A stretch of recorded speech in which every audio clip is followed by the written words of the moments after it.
So students, let us draw the ray diagrams of spherical mirror, that where we place an object in front of the mirror, then what sort of image is formed. As we know, a object can act as an extended source, but if we take a lot of rays which are reflecting back from the object, out of these lot of rays of light, we will consider only two rays of light which is falling on the mirror, which is reflected back from the object, and it is falling on the mirror and then reflected back and meeting somewhere, and wherever these reflected rays of light meets, there the image is formed. So for forming the images, first of all we will discuss some rules of spherical mirrors. First of all, as we discussed one normal for the plane mirror, for a spherical mirror we have two normals. We can consider two normals. One normal which is along the principal axis. This principal axis acts like a normal to this spherical mirror, and the second direction of normal is if we draw a direction which passes through center of curvature. This also acts like the normal.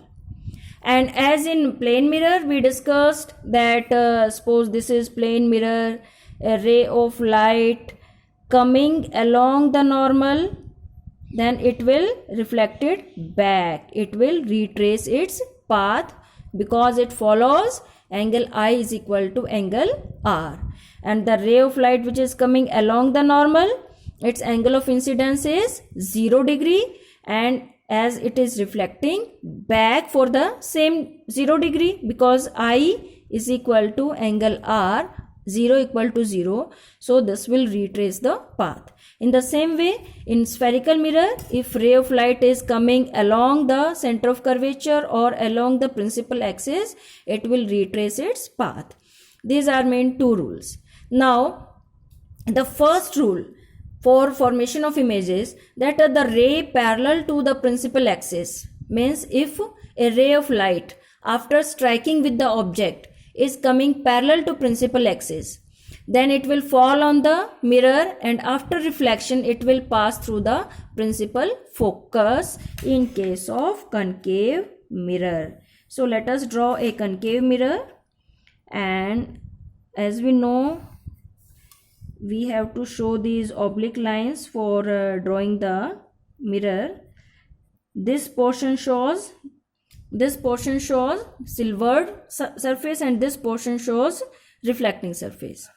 So we said a ray parallel to principal axis. If we draw a ray of light is coming parallel to principal axis, this is principal axis, the ray of light is coming parallel to principal axis, and if this is center of curvature, then this is the direction of center of curvature, or we can say it is acting like a normal for this spherical mirror. This is the normal. So the angle between incident ray and normal is angle I, that is incident angle. Then this ray of light which is reflected, it will reflect back for the same angle, that is angle of reflection. It will reflect back and it will pass through focus. Okay, so this is parallel lines, this is normal, this angle is angle of incidence.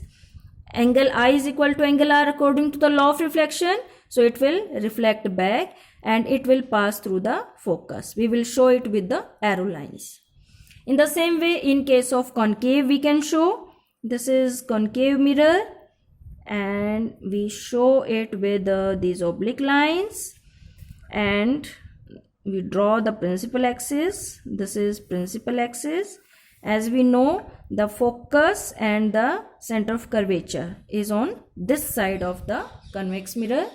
So the ray of light which is coming parallel to the principal axis, it will fall on this mirror, and then we will draw a direction which is passing through center of curvature. So this direction is the normal to this surface. So this is angle I.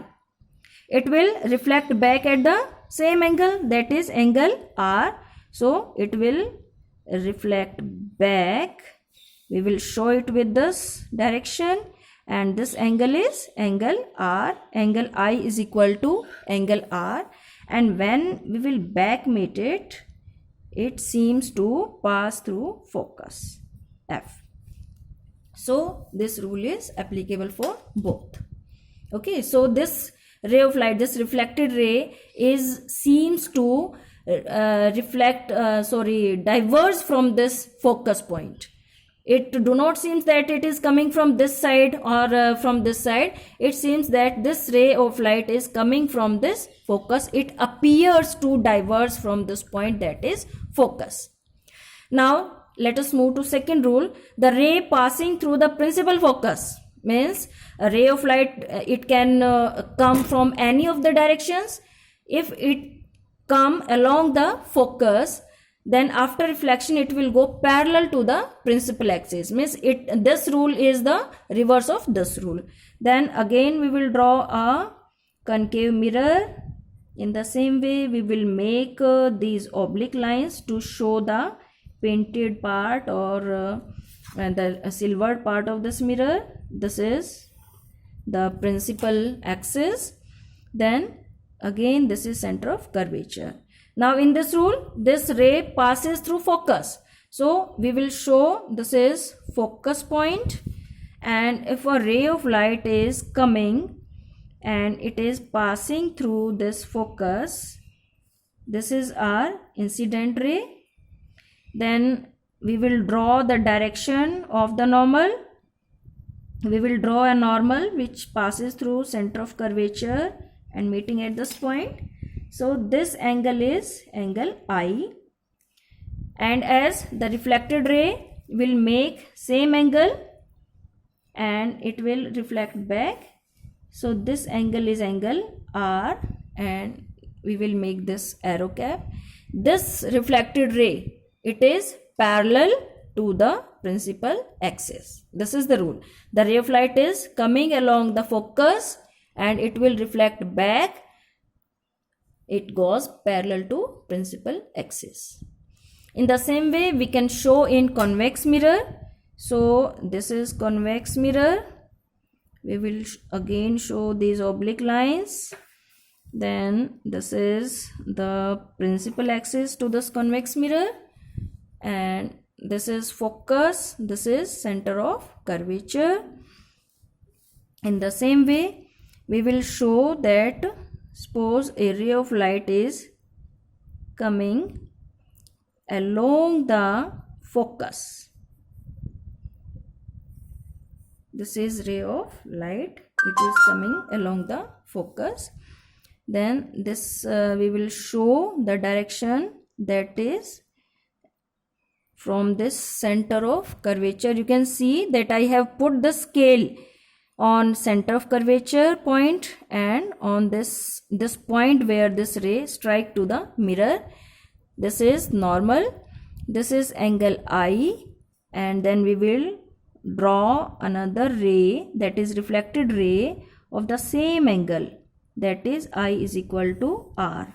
This is angle R. Okay, so what we can see, that the ray of light is coming and it seems to pass from the focus and it reflect back parallel to the principal axis. So these are two rules.